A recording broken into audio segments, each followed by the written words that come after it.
হুজুর আপনি যখন আপনাকে গাড়িটাতে তুলে ওইটা কি মাইক্রো ছিল? ওইটা অ্যাম্বুলেন্স। কয়জন ছিল এখন দেখছেন? আমি প্রথম নজরে যা দেখছি 5 জন ছিল। দোকানের পরই আমার এই কালো কাপড় দিয়া চক্ষু বাইতে বলে চিন্ময় কৃষ্ণ মহাপ্রভুর জামিনের ব্যাপারে কৌশলে কথা বলবি। ইমামকে গায়েব করে দেয়। আপনি চিন্তা করছেন কত বড় সাহস গাজীপুরে? আপনাদের ষড়যন্ত্র সফল করতে হলে 8 লক্ষ ইমাম মুয়াজ্জিনকে শহীদ করে তারপরে এই দেশে আপনাদের ষড়যন্ত্র সফল করতে হবে। খবর পাওয়া যাচ্ছে আজ টঙ্গীতে এক ইমাম সাহেব গুম হয়ে গেছেন, খতিব সাহেব গুম হয়ে গেছেন। কেন? সম্মানিত দর্শক মণ্ডলী, প্রকাশ হলো টঙ্গীর ইমাম মহিবুল্লাহকে গুম করার আসল রহস্য, যেখানে ইসকনের নেতা চিন্ময় কৃষ্ণ দাস এমনকি ভারতের প্রধানমন্ত্রী নরেন্দ্র মোদী তারা মিলে এই কাজটি করেছে। সেই ইমাম মহিবুল্লাহকে আগে থেকে হুমকি দিয়েছিল তাকে গুম করবে। সেখানে তাকে গুম করার পর ইমাম সাহেবের জ্ঞান ফেরার পর ইমাম সাহেবের থেকে কিছু ভয়াবহ তথ্য প্রকাশ পেল। কিভাবে তাকে গুম করেছে, এমন গুম করে তাকে কি বলেছে, বিস্তারিত তথ্য জানতে পারবেন সেই ইমাম সাহেবের মাধ্যমে। ইমাম সাহেবের মুখ থেকে বিস্তারিত শোনার জন্য অবশ্যই ভিডিওটি শেষ পর্যন্ত দেখবেন। প্রিয় দর্শক, মূল ভিডিওতে চলে যাব তার আগে ছোটো একটি রিকোয়েস্ট করি, আপনি যদি আমাদের এই চ্যানেলটিতে নতুন হয়ে থাকেন চ্যানেলটিকে সাবস্ক্রাইব করে পাশে থাকা বেল বাটনটি অন করে দিবেন। চলুন প্রিয় দর্শক, ভিডিওর মূল পর্বে চলে যায়। হুজুর আপনি যখন আপনাকে গাড়িটাতে তুলে ওইটা কি মাইক্রো ছিল? ওইটা অ্যাম্বুলেন্স। কয়জন ছিল এরকম দেখছেন? আমি প্রথম নজরে যা দেখছি 5 জন ছিল। দোকানের পরই আমার এই কালো কাপড় দিয়া চক্ষু বাইতে বলে। এটা কি গতকালকেই? গতকালকে সন্ধ্যা 7টার না, সকাল 7টার দিকে। আচ্ছা, এটা কোন এলাকায়? আপনি ওই যে টঙ্গী আপনার মসজিদের পাশে? টঙ্গী মসজিদ আমার বাসা থেকে 1-1.5 কিলো। ওই মাজুর খান ব্রিজের পরে প্রায় 11 মাস ধরিয়া অনেকগুলি চিঠি দিছে বেনামি, আমার হুমকি দিয়া নানান রকমের কথা বলিয়া দিছে যে এরকম বলার জন্য এই অখণ্ড ভারত ইসকন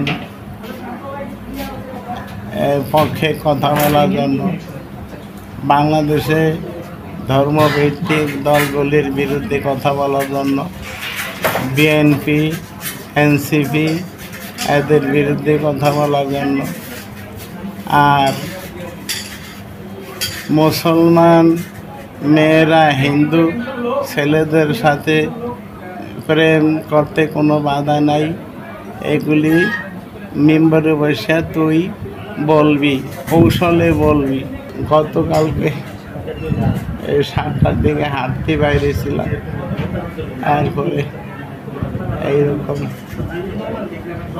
একটা গাড়ি আসা মুখে কি জানি ধরছে আর পিছিয়ে দিয়া আমার অপারেশনের জায়গায়, ব্রেন টিউমার অপারেশনের জায়গায় জোরে 2-3টা থাপ্পড় দেওয়ার পরে আর বলতে পারি না কি হয়েছে অবস্থা।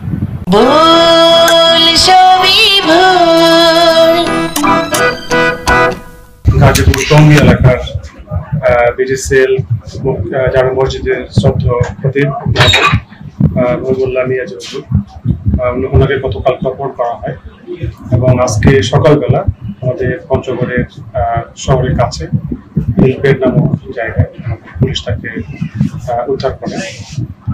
ওনার কাছ থেকে জানতে পেরেছি যে গতকালকে ফজরের নামাজের পরে হাঁটাহাঁটি করছিলেন, সেই সময় 3-4 জন অপরিচিত মানুষ তাকে মাইক্রোবাস তুলে অচেতন করে তাকে নিয়ে আসে। কে বা কারা তা গোপন করেছেন, কিভাবে করেছেন, এবং তাকে বেশ কিছুদিন ধরে তাকে তার মুখ থেকে শুনেছি আমরা, তাকে হুমকি দেওয়া হচ্ছিল এবং কিছু অনাকাঙ্ক্ষিত বিষয় তার মুখ দিয়ে বলার চেষ্টা করা হয়েছে এবং তিনি সেগুলো না বলার কারণে সে অনৈতিক দাবি দেওয়াগুলো, তাদের যে অনাকাঙ্ক্ষিত অযাচিত যে কথাগুলো হুজুরের মুক্তি করার চেষ্টা করা হয়েছিল বলার কারণে তাকে অপহরণ করা হয়। তো আমাদের পুলিশ ডিপার্টমেন্ট বিষয়টি সিরিয়াসলি নিয়েছে এবং আমার যারা মধ্যে গাজীপুর থেকেও টিম আসছেন এবং আমাদের পঞ্চগড় জেলা পুলিশ তারাও বিষয়টি তদন্ত করছেন। যে খবর পাওয়া যাচ্ছে আজ টঙ্গীতে এক ইমাম সাহেব গুম হয়ে গেছেন, খতিব সাহেব গুম হয়ে গেছেন। কেন? এই যে গত জুমায় ভাগোয়া লাভট্রাপ এই যে হিন্দুরা প্রেমের ফাঁদে ফেলে অনেক মুসলিম যুবতী সর্বনাশ করছে, এটা নিয়ে বয়ান করেছেন।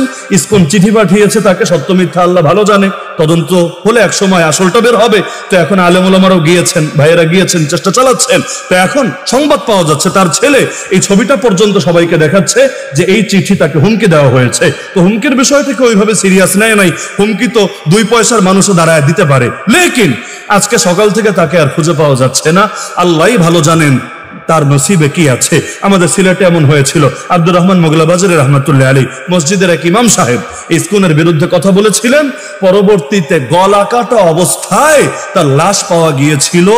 আজ পর্যন্ত সেটার বিচার হয় নাই। আমাদের ভাই আলিফকে শহীদ করা হলো চিটাগাঙে, কি বিচার হয়েছে? এরকম নজির কয়টা? ওই যে ফরিদপুরের মধুখালীর পঞ্চপল্লীতে মনে থাকার কথা, হাফেজে কোরআন শ্রমিক 2 ভাইরে পিটিয়ে নির্মম ভাবে শহীদ করা হলো। কি বিচারটা হয়েছে? যাচ্ছে এভাবে মুসলমানদের রক্তের বন্যা বয়ে যাচ্ছে, বিচার আর দেখার কপাল আমাদের হচ্ছে না। যতদিন পর্যন্ত ইস্যু ভাইরাল থাকছে সবাই একটু হাউকাউ করছে, এরপর আস্তে করে এটা আড়াল করে ফেলা হচ্ছে। এমনকি মুসলমানের ব্যাপার হলে তো ইস্যু ভাইরাল হতে চায় না। এক টিপকাণ্ড নিয়ে কি ঘটে গেল দেশে, এক নিরপরাধ পুলিশ অফিসারকে পর্যন্ত, এক পুলিশের এক কনস্টেবলকে পর্যন্ত চাকরিচ্যুত করা হলো, অথচ আমাদের মা বোনেরা ধর্ষিতা হচ্ছে। এগুলো নিয়ে কোনো কিছুই দেশে হচ্ছে না। হামজা রাদিয়াল্লাহু তাআলা আনহু তার কথা স্মরণ করলেন, কিন্তু তিনি তো এলাকায় নাই। এখন কি হবে? তিনি যখন আসলেন তার কাছে বিচার নিয়ে গেল। হামজা রাদিয়াল্লাহু তখনও মুসলমান হন নাই, মুশরিকে আছেন। কিন্তু বিচারটা শুনে তিনি রাগান্বিত হয়ে গেলেন। রাগান্বিত হয়ে সঙ্গে সঙ্গে আবু জাহালের কাছে ছুটে গেলেন। তিনি চিন্তা করলেন আবু জাহাল যে এখন কি করলে সবচাইতে বেশি তার দিলে আঘাত দেওয়া হবে। তিনি চিন্তা করলেন 2টা চড় দিলেও কাজ হবে না, 2টা লাথি মারলেও কাজ হবে না।